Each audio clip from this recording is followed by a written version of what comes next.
welcome to LHS News. I'm Alma. And I'm Macy. In this episode, we'll be talking about lifespan development, more specifically, infancy and childhood. Let's take a look at the everyday life of the Elaine family. Taxi us home. Grab your bags from your dad. Let's go. Not really. Kinda. We're learning about cool stuff, I guess. What are you learning about? It's really boring. We're learning about how we grow and how babies grow too. Like Leah. I remember when you and Cam were just learning how to walk. Mom and Dad, you're missing out on the most important parts of their development. It's not always about them walking and talking. Do you even know anything about the development of an infant? Of course we do. Just look at all the words Leah can say.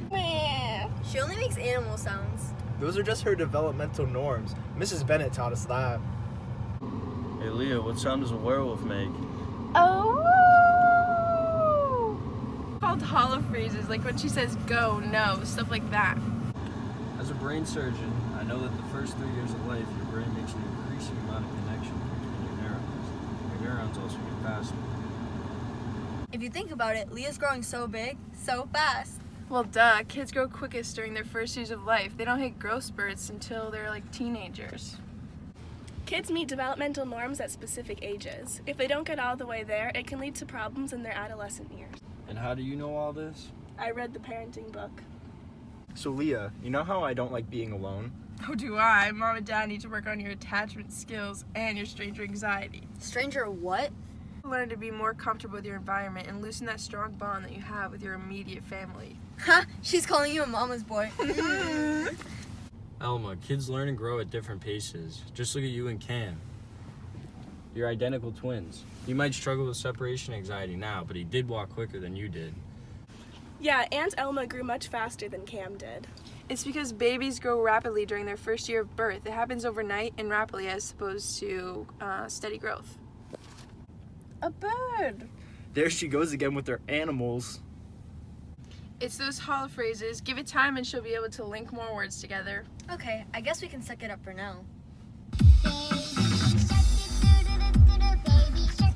Maybe I should take her to school with me so she can start talking to all my friends. That's a good example of socialization, but they might be a little too old for Leah. Maybe if she went with Cam to school, she wouldn't be making those werewolf sounds all day and act a little bit more ladylike. Leah will learn that she is a girl eventually, though. She does act pretty masculine for a baby. Her body is female, and once the patriarchy takes over with their gender stereotypes for females, don't worry, Dad. I'll make sure to buy her gender-neutral colors so I'm not impressing any style or behavior onto her. Fight against the gender role awareness the patriarchy tries to enforce in us women. Girl power! Alright, honey, go bring Leah into daycare. One, say bye-bye to baby Leah, boo. Bye, Leah! Bye! Oh, God, this is the longest car ride ever. I just want to go home and watch TV. What I told you about TV, Cassie. Can't be watching that stuff too much. But I like Game of Thrones.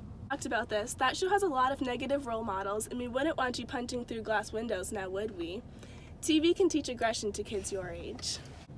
Yeah, Cass, your mom's right. You know, when I was younger, I used to think that trees disappeared after we drove past them. Oh, yeah, that's object permanence. That's when we learn that even though an object is out of sight, it's still there. Another important one is principles of conservation. It's understanding different points of different views. That one takes longer to learn. See, a phase is concrete operational stage. It's when you multitask and pay attention to various activities like coloring and watching TV. Cassie, you're one smart cookie. This is your stop, kiddo. Love you. Have fun at school. Thanks, Papa. Love you to the moon and back. Alright, kids, now it's time to talk about the birds and the bees. And we're back.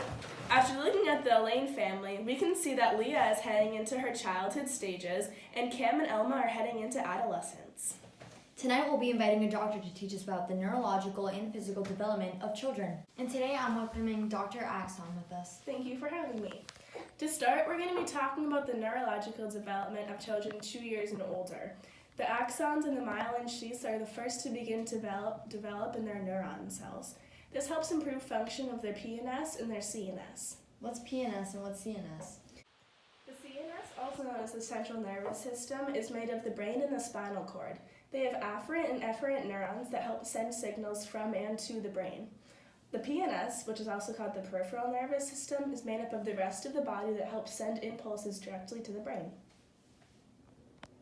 So as a kid, what part of our brain develops the most? Well, from newborn to infancy, our visual and auditory cortex synapses develop and become more in depth.